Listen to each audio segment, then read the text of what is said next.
So this is Tom Oakley for Uni Radio Bath, and we are joined by Slaves, who are going to be playing in Bristol tonight. So when did you get in, guys? Yesterday. And how is the tour going? Amazingly. Yeah, it's wicked. So, I mean, you've been around quite a lot of places over the last year. Where would you say maybe the best place has been internationally? Russia. Yeah, maybe Moscow was quite surprising.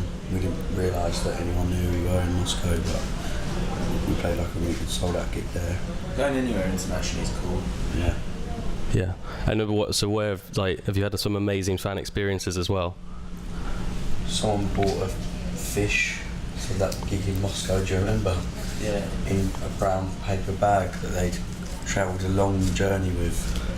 That was quite a weird experience. That was a delicacy though. Oh right, well they brought it for you to eat then? Yeah. Okay, and I mean... I didn't eat it. No, you didn't eat it. Shame. But I mean, so now you're back, so you're playing a big venue tonight at Bristol O2, but you're back in the van tour recently. What is it, do you miss those small gigs now that you've just finished doing them and come back to doing the big ones again? Nah, because we...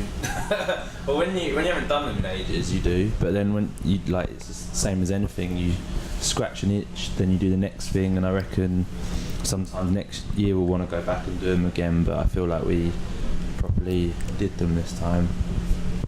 And then what is it when you're going on? Because they're really energetic gigs. What is kind of your pre-gig ritual? Is there anything you do to get ready before you start? Laurie's usually quite chilled and just like sits there chatting to people, or I'm usually quite manic, just like running from room to room. I find it's best for me to just ignore what I'm doing, and the moment I walk on stage to be like, oh shit, yeah, every time.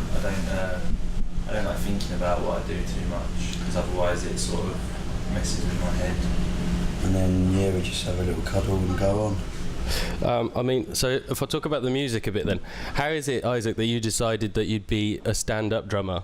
Right, because that's quite an unusual decision. Because we wanted a drummer, but the guy that we wanted to drum for us was like not really that up for it, and we were just like living in like towns where people weren't really up for what we were doing at the time, so we just had them for writing purposes originally, and then just ended up keeping them. Yeah, I mean, and then, so when you're out doing your music and playing, is it just to sort of have a really good time playing music you love, or is it about maybe sending a message or having some more meaning in your lyrics and what you're writing about? Everything, all of what you just said, definitely. It's about being fun for us, it's definitely about sending a message as well. It's inclusive, it's for everyone.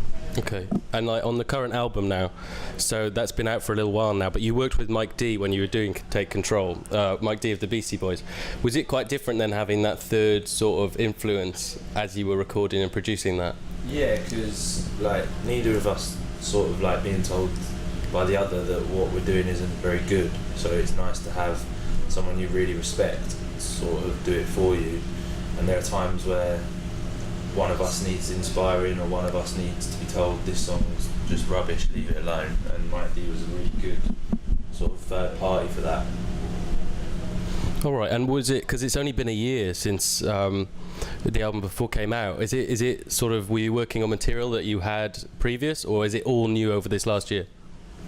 It's all new, yeah, but we're constantly just writing. We're like when we're together, we're constantly creative. And then as well, we wanted to ask specifically about your song Steer Clear, because it's quite direct. Is that about something or someone in particular? I'm just generally like, I don't know, really kind of like a mishmash of feelings, and yeah, I don't know. It's not specifically direct, but I like to think people can relate to it. And if I ask a little bit about other sort of material you've released, you covered Skepta's Shutdown. Is it quite different from the music that you make? Was it a natural choice? Is that something that you thought, that's really what we want to sort of put out on Live Lounge? I don't think it is that different though. I sort of see it like you have pop music, and then you have things that don't fit in on Radio 1 and don't fit in the charts, and anything that's outside of anything that doesn't sound like Justin Bieber or Zayn Malik can sort of be like have the same attitude, and I think that's what we recognised in it. It may sound different in the way it's produced, but the message and just seemed like really obvious when that song came out. Like, that's what we're gonna do. The same way that if Dizzy Rascal's current, we probably would have done a Dizzy Rascal song, but it's sort of you're limited in what you can pick. It has to have been on the playlist and stuff. So. Yeah, and then is it, because now that's sort of become a crowd favourite a bit, is it something that you enjoy playing still, or is it that you want to play your own stuff? We don't play it. You stop playing it, okay. It's like, we're a covers band, and it's just like halfway through like a high energy set, like my lungs can't not physically do it. And I don't think many bands would do their live lounge cover live. Nah. And then, so, I mean, a lot of your music kind of focuses on that 9-to-5 corporate drudge sort of thing. Is that something that you've ever done? Or is it, yeah? No, never. No, but I want to know, like, what have you worked before you were slaves? We both, yeah. I worked in Odeon, I worked in a milkshake shop, I worked in a timber yard. You know, like, we did those shit jobs whilst we created the band, and it's what sort of inspires us, and all of our friends do those shit jobs, and everyone going to uni wants to do one of those jobs, you know what I mean? Like, it's that kind of, it's just, I don't subscribe to the way that sort of society thinks at the moment, and yeah, they're real experiences. The first 2 years of the band, we were unsigned, we'd work our day's work and then go and do a gig, and then we take a week off to tour, and then we go back to work the next day. So it's about real experiences. And yeah, if you're thinking about sort of the way society is at the moment, you were touring in the US quite recently. Have you got any views on the whole sort of election thing that's happened so recently? Just mad. Because when you're on tour, you kind of like lose touch of everything that's going on, kind of. And like this morning, just kind of switched on the news, and I was like, oh shit. Yeah, it was Donald Trump's president. Like, it's fucking crazy. You can feel the propaganda of the US media has really sunk in. Every Uber driver we got thinks that it's a dangerous place to live in now, Britain. They question you about the threat to everyone's security on the street, and does it feel hostile? And you're like, where do these people get that idea from? And because it's not like that. We live in a multicultural society that's completely I've never had an issue in my life, and it's that kind of the American media. So I think you could have. I think I could tell. I think Brexit and Trump were the way for some annoyed people that live in our society to lash out, and they just did it in a terrible way. Yeah, do you think sort of the media's pushed that and misguided that?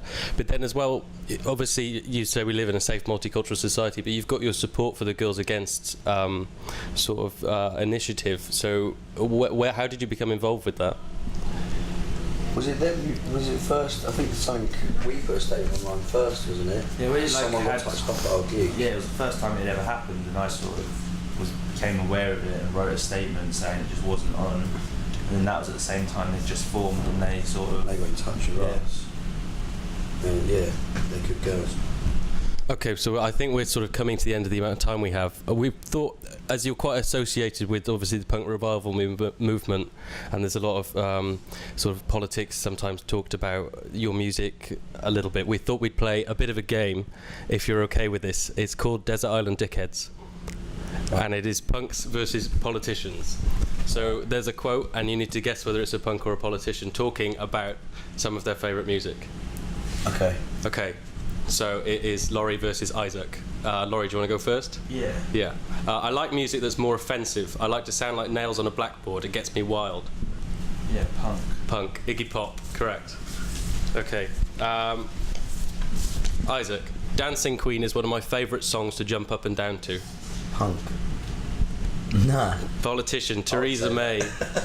Theresa May, Prime Minister and elect. Theresa as well. All right, Laurie. No, I've never been a fan of Green Day. I just don't understand it. Punk. Punk, Johnny Rotten of the Sex Pistols and Public Image LTT. Okay. Do this, believe me. Right. Isaac, I've heard Arctic Monkeys and they're very loud.